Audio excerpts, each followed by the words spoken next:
অত্যন্ত দারুণ শিল্পী। নবীর জীবনে কিন্তু আনন্দ বিনোদন ছিল না, ছিল না। একদিন আল্লাহ নবী মসজিদে নবীতে গিয়ে বলতেছে, কাতালা মুয়াজ্জিনু মুয়াজ্জিনান, কাতালা মুয়াজ্জিনু মুয়াজ্জিনান। সমস্ত সাহাবী তখন বলতেছে ইন্না লিল্লাহি ওয়া ইন্না ইলাইহি রাজিউন। দুর্ঘটনা মানে কি?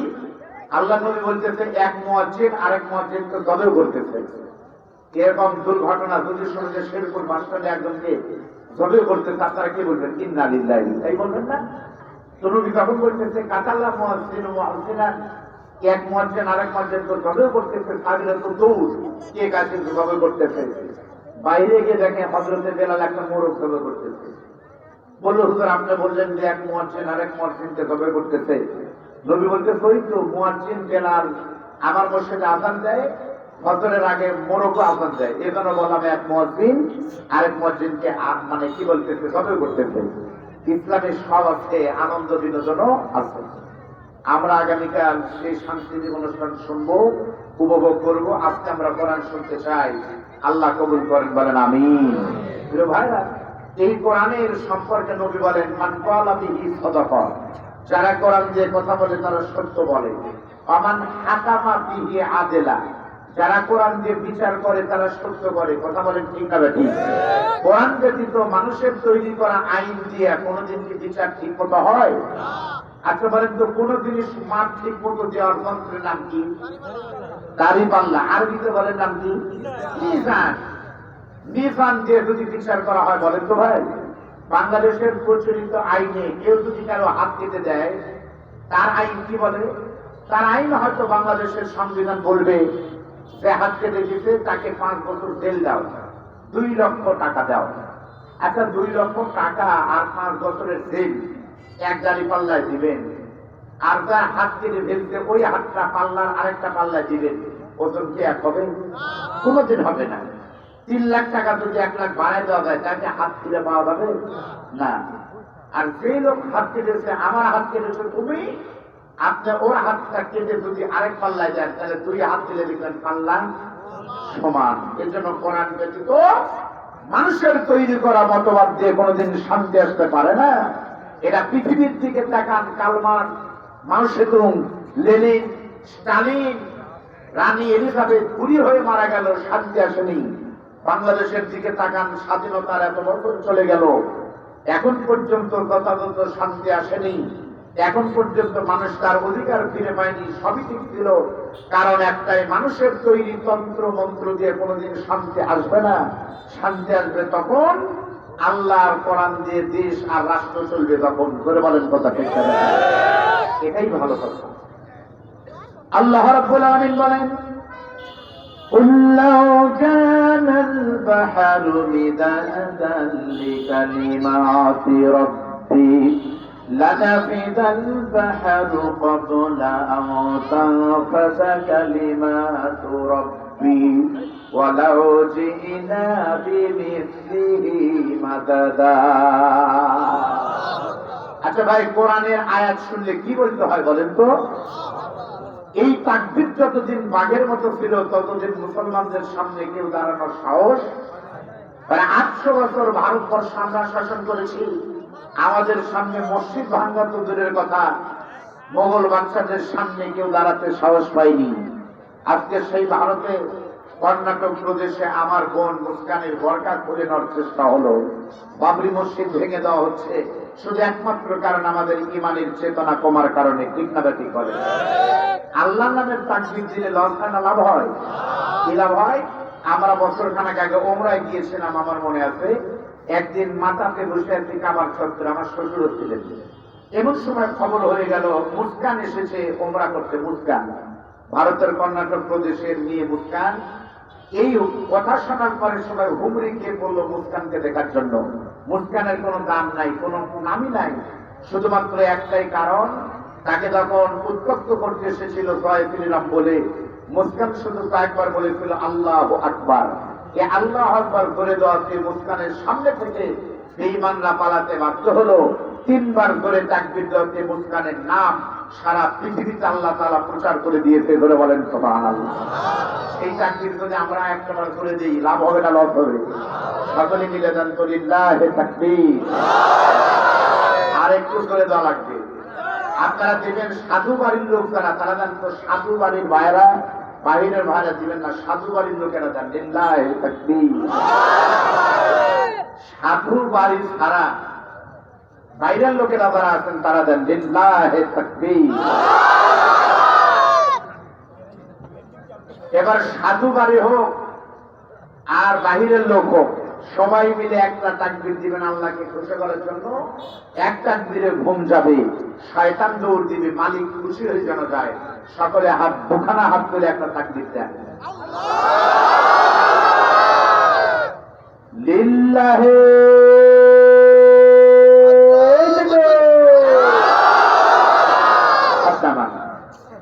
আল্লাহ রাব্বুল আলামিন বলেন, যদি সারা পৃথিবীর সমস্ত সাগরের পানিগুলো কালি হয় আর তাই দিয়ে আল্লাহর কোরআনের ব্যাখ্যা লেখা শুরু হয়, লিখতে লিখতে সমস্ত পানি এক সময় শেষ হবে, তো আল্লাহ পাকের কোরআনের ব্যাখ্যা লেখা কোনোদিন শেষ হবে না, হতে পারে না। লা তুহসা আজাইবুহু ওয়ালা তুবলা গারাইবুহু।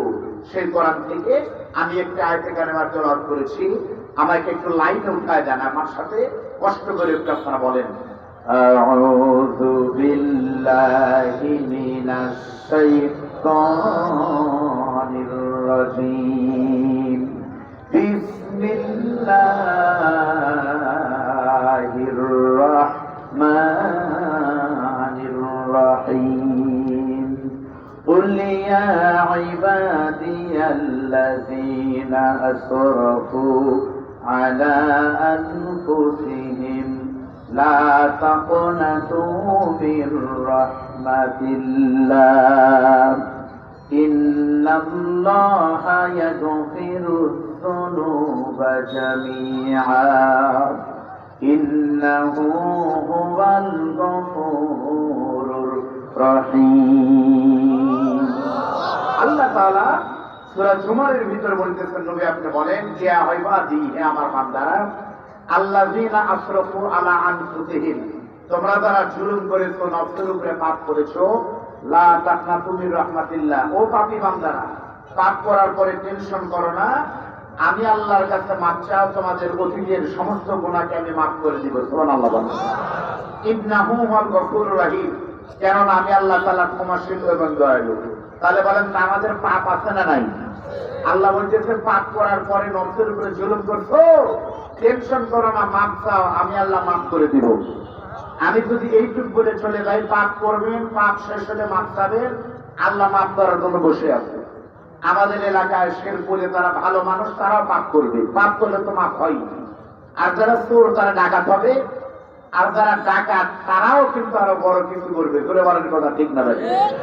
এই জন্য আমি আপনাদেরকে বলবো, আজকের আলোচনার টপিকের নাম হলো তাওবা। আপনাদের বলতে হবে নাম কি? আর আমরা যে আয়াত করলাম, আয়াতের সূরার নাম হলো সূরা জুমার। সূরা জুমারের আলোকে তাওবা কাকে বলে আপনাদের শুনতে হবে। বলেন তো ভাই, তাওবা শব্দের অর্থ কি? ফিরে আসা। মুখস্থ করেন, তাওবা মানে কি? বিরত থাকা। তাওবা মানে অনুতপ্ত হওয়া। তাওবা মানে আত্মসমালোচনা করা।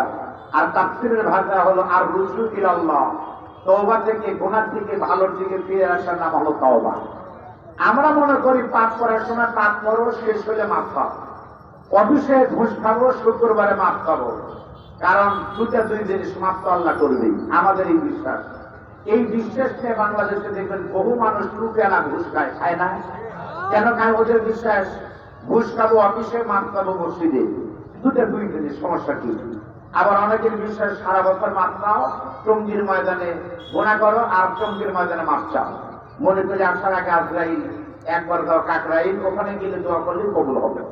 আবার অনেকের বিশ্বাস সারা জীবন মাফ চাও, পাপ করো, আর মক্কায় একবার গিয়ে তোমরা মাফ পাও।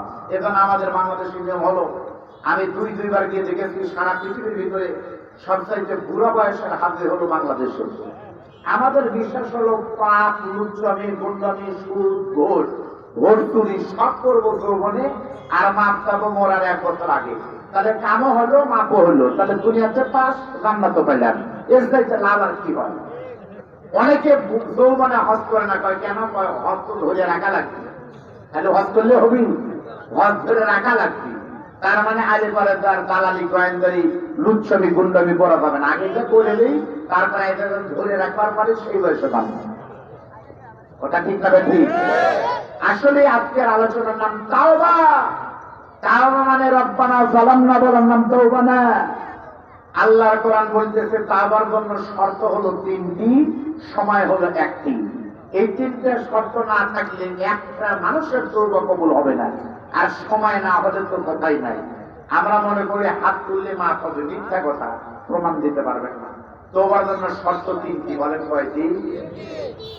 وَأَنِيبُوا إِلَى رَبِّكُمْ وَأَسْلِمُوا لَهُ مِنْ قَبْلِ أَنْ يَأْتِيَكُمُ الْعَذَابُ ثُمَّ لَا تُنصَرُونَ। আল্লাহ পরের আয়াতে বলতেছে মাফ হবে, তবে শর্ত হলো তিনটে। এক নম্বর, ওয়ানিবু ইলা রাব্বিকুম, আল্লাহর দরবারে তোমাকে সারেন্ডার করতে হবে। সারেন্ডার করা মানে কি? আগে ইসলামের বাহিরে ছিলেন, মোনাজাত করার আগে ইসলামের ভিতরে ঢুকেন। গাড়ি নাই গাড়ি রাখেন, সুদ খান সুদ ছেড়ে দেন, ঘুষ খান বাদ দেন, লুচ্ছামি করেন বাদ দেন, মানুষের প্রতি জালেম না হয়ে মাসলুম হন। এই শর্ত মেনে তারপরে জায়নামাজে বসেন। 2 নম্বর হলো আল্লাহর কাছে অতীতের জন্য মাপ চাইতে হবে। আর 3 নম্বর, যে মাপ একবার চাবেন ওই ভুল আর কোনোদিন করা যাবে না। এই 3টা মানা লাগবে। আর সময় কখন?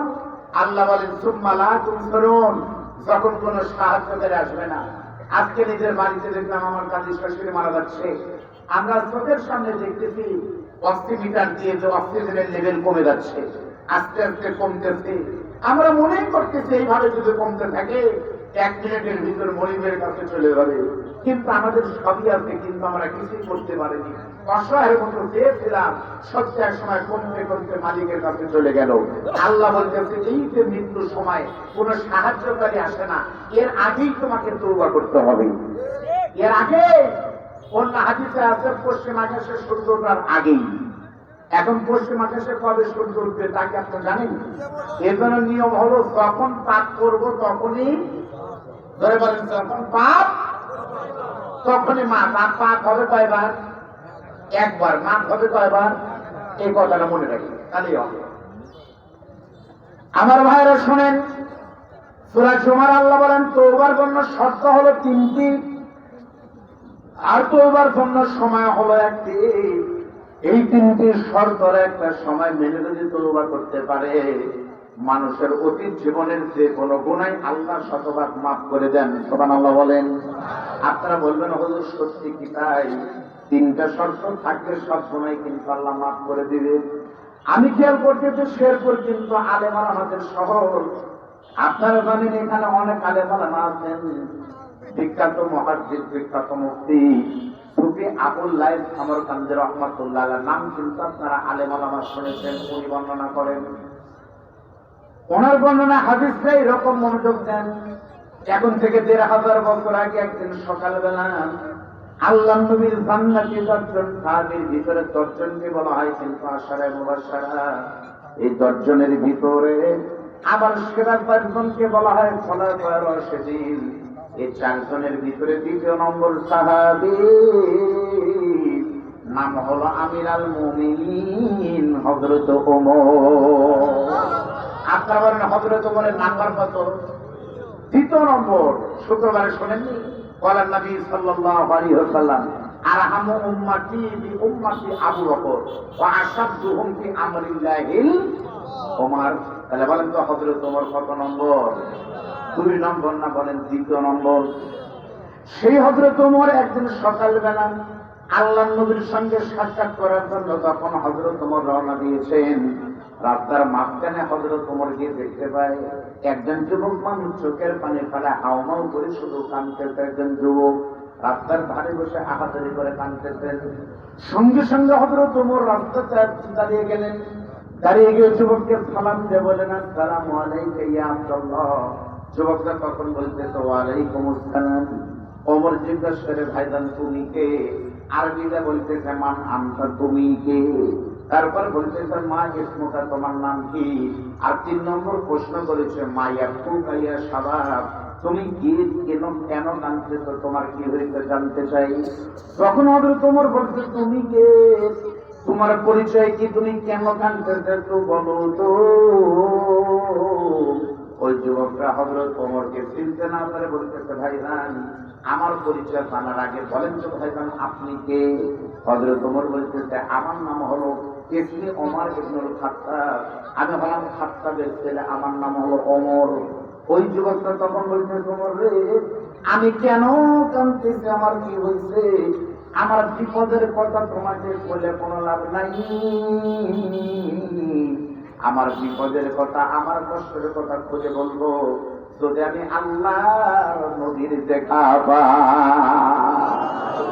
তোমাকে বলে লাভ হয় না ভাই, নবীকে বলবো, নবীর জন্য আমি রাস্তায় বসে আছি। হযরত ওমর বলতেছে, নবীকে রাস্তায় আসতে পাবে না, তুমি টেনশন করো না, লাখটা একটু দেরি করো, এন্তাজের কলিলা একটু দাঁড়াও। কিছুক্ষণ পরে হযরত ওমর বলতেছে, আল্লাহর বান্দা তাআল ইলাইয়া আব্দুল্লাহ, চলো আমি নবীর কাছে যাচ্ছি, তোমাকে আমার নবীর সাথে দেখা করে দিব। চলে বলেন না সুবহানাল্লাহ। হযরত ওমর আল্লাহর নবীর কাছে যখন যুবককে নিয়ে গেলেন, বিশ্বনবীর ঘরের সামনে যারা যখন হযরত ওমর সালাম দিয়েছে, নবীজি, নবী ঘরের ভিতর থেকে বের হয়ে এসে তাকে দেখতেছে হযরত ওমর দাঁড়িয়ে আছে, আর একজন যুবক 22 থেকে 24 বছরের তাগড়া যুবক হাও করে কাঁদতেছে। আল্লাহর নবী আশ্চর্য হয়ে বলতেছে, বাবা মাইয়াকুকা ইয়া শাবাব, তুমি এইভাবে কান্নার কারণ কি, তোমার কি হয়েছে।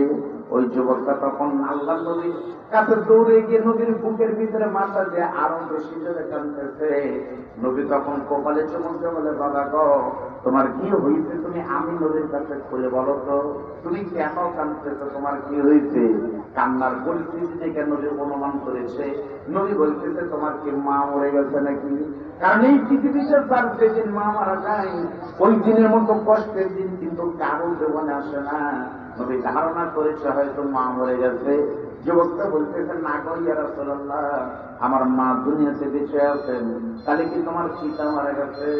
যুবকটা বলতেছে, না হুজুর আমার বাবা মারা যায়নি, বাবা আছে, তাহলে তোমার কান্নার কারণ কি তুমি বলো তো। ওই যুবকটা তখন বলতেছে, নবীজি আমার কান্নার কারণ হলো হুজুর আমি অনেক বড় একটা গুনাহ করেছি। সুবহানাল্লাহ বলে। আপনারা বলবেন হুজুর গুনাহ করছে, আর আপনি বলতেছেন সুবহানাল্লাহ বলতে। গুনাহ করলে কি সুবহানাল্লাহ হয়? গুনার খবর শুনে কি বলতে হয়? নাউযুবিল্লাহ, ঠিক না? আমি সুবহানাল্লাহ বলতে কেন বললাম খেয়াল করেন, কারণ হলো এই সুবহানাল্লাহ গুনার সুবহানাল্লাহ না, এই সুবহানাল্লাহ হলো ওই লোকটা গুনাহ করছে, পাপ করছে, ধরাও করেনি, কেউ দেখেনি, পুলিশও জানে না, সিসি ক্যামেরা তো ধরা পড়েনি, নিজের থেকে ধরা পড়ে আত্মসমালোচনা করে তওবা করে বলতে হুজুর আমি গুনাহগার, আমার কিভাবে বিচার করেন। এই জন্য সুবহানাল্লাহ ধরে বলেন সুবহানাল্লাহ। আল্লাহর নবী বলেন, কুল্লুকুম খাত্তাউন ওয়া খায়রুল খাত্তাইনা আত-তাওয়াবুন, প্রত্যেকটি মানুষ পাপী, সবচাইতে ভালো পাপী ওই বান্দা যে পাপ করার পরে মাফ চায় কার কাছে। আরে ভাই পাপ তো মানুষই করি, পাপ কি গরু করে? একই হয়েছে চাকরি, আপনার মাটি কমিটি খেলেছেন দাদা, এই চাকরি কমিটি খেলেছেন পরে খেলেন দাদা, কারণ তারা টাকা নিয়েছে, তারা খাবে, তারা টাকা নিয়ে তারা। আচ্ছা আলহামদুলিল্লাহ, এই দিন টাকা। আরে মানুষই তো গুনাহ করে, ফেরেশতা গুনাহ করে, এই দিন টাকা দুইজন ফেরেশতা হারুতার মারুফ আল্লাহর কাছে বলছিল একদিন, বলে আল্লাহ মানুষ গুনাহ করে, আমরা যদি মানুষ করি একটা গুনাহ করতাম না। আল্লাহ বলতেছেন, তোমরা তো ফেরেশতা, মানুষ গুনাহ করে দুই কারণে, পেটের কারণে আর যৌনতার কারণে, তোমাদের দুটোই নাই। ফেরেশতার বলতেন থাকিলে কোন নবী না, গুনাহ করা লাগবে। আল্লাহ তখন বুঝার জন্য 40 দিনের বিষয় দিয়া একের পেটের চাহিদা, পেটের সাইজ বড় করে আয়ু ভাই মতো সাইজ আর পেট দিয়ে আর জৈবিক চাহিদা পূর্ণ করে পাঠাই দিল, যা। আর দুইজন ফেরেশতা বলছে যে তারা কি করে, এই দুইজন এসে 40 দিন পার হওয়ার জন্য প্রথম 10 দিনে মানুষ খুন করছে, পরের 10 দিনের ভিতরে জেনা করছে। আল্লাহ যখন বিষয় লাল সিগন্যাল মেরে, আর কিয়ামত পর্যন্ত তোরা বাংলাদেশটা পৃথিবী ঢুকতে পারবি না, বর্ডার ক্রস করার অনুমতি ক্যান্সেল করে টাইমে তুলে লেগেছে, যা বলতেছে 40 দিনের আর 22 নম্বর দিন তোমরা তা করলে আমার বান্দারা তো 80 বছর তা করে না। তখন ফেরেশতারা বলতেছে, আল্লাহ এখান থেকে বোঝা যায় না, দুনিয়ার গেলে বোঝা যায় দুনিয়া কত কঠিন, এত সোজা না। আমার বিশ্বাস ওই দুই ফেরেশতা কোন দেশে এসেছেন আমি জানি না। এই দুই ফেরেশতা যদি 2024 সালে আজকে কয় তারিখ 25, কালকে 26, এদেরকে আল্লাহ তাআলা মাত্র 15 দিনের ভিসা দিয়ে সামনে 7 তারিখ ভোট পর্যন্ত যদি বাংলাদেশে পাঠায়, আর এই দুই ফেরেশতা যদি 15 দিনের জন্য বাড়ি ভাড়া নিয়ে বগুড়া শহরে থাকে, এই কয়দিন ভালো থাকলো, ভোটের দিন শয়তান হবে।